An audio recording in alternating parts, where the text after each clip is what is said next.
On March 23rd, French President Emmanuel Macron ordered Prime Minister Elizabeth Borne to bypass Parliament and ignore the overwhelming opposition of the public by imposing the pension reform plan via Article 49.3 of the French Constitution, which raises the retirement age from 62 to 64. The article permits passage of the bill while bypassing a vote at the National Assembly, though it is still subject to revision from the Constitutional Council before it becomes law. With Macron opting out of the vote to formally raise the pension age earlier this month, millions of protesters have turned out to oppose the move. Their opposition comes from two origins: the law itself and the way the government has gone about it. The problem with providing pensions to begin with is they are very difficult to claw back later on. For better or worse, once people have a form of welfare, they soon see it as a right. Secondly, ignoring the voices of democratically elected representatives is a slap in the face for the entire electorate, regardless of their views on the legislation itself.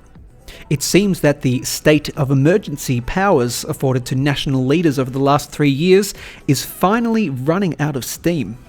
Both left and right-leaning minor parties have put forward no confidence motions.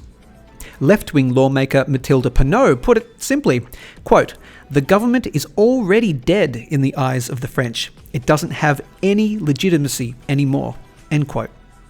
French Interior Minister Gérald Darmanin, speaking to the local media late last week, stated that more than 900 fires were reported in the streets of Paris on Thursday night alone. Many segments of workers, from transport to teachers to sanitation, were already on strike since March the 7th. They have been demanding higher wages amidst ballooning inflation.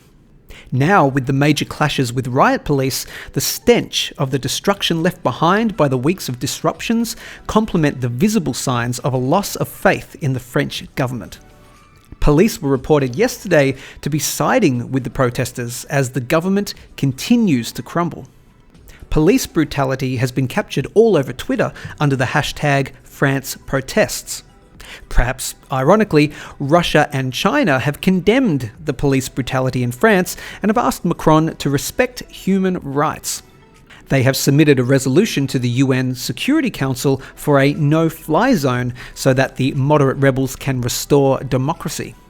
Not surprisingly, Macron has defended himself, arguing that the protests are not legal and no one has the right to riot against people's representatives.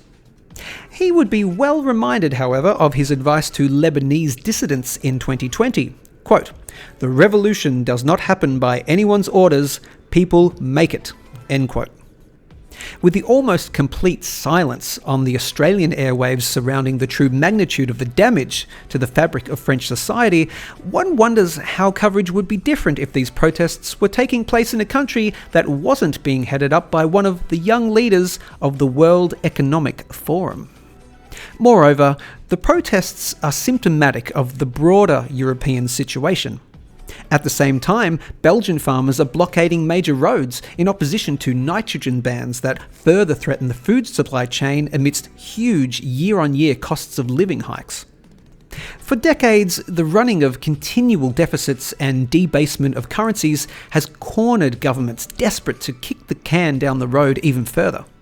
Extending the age for the pension is just one of the many desperate attempts that will further dislocate society and the grotesque distortion between haves and have-nots born of reckless credit expansion. It's no coincidence comparisons are made with the French Revolution of the 1790s. History repeats.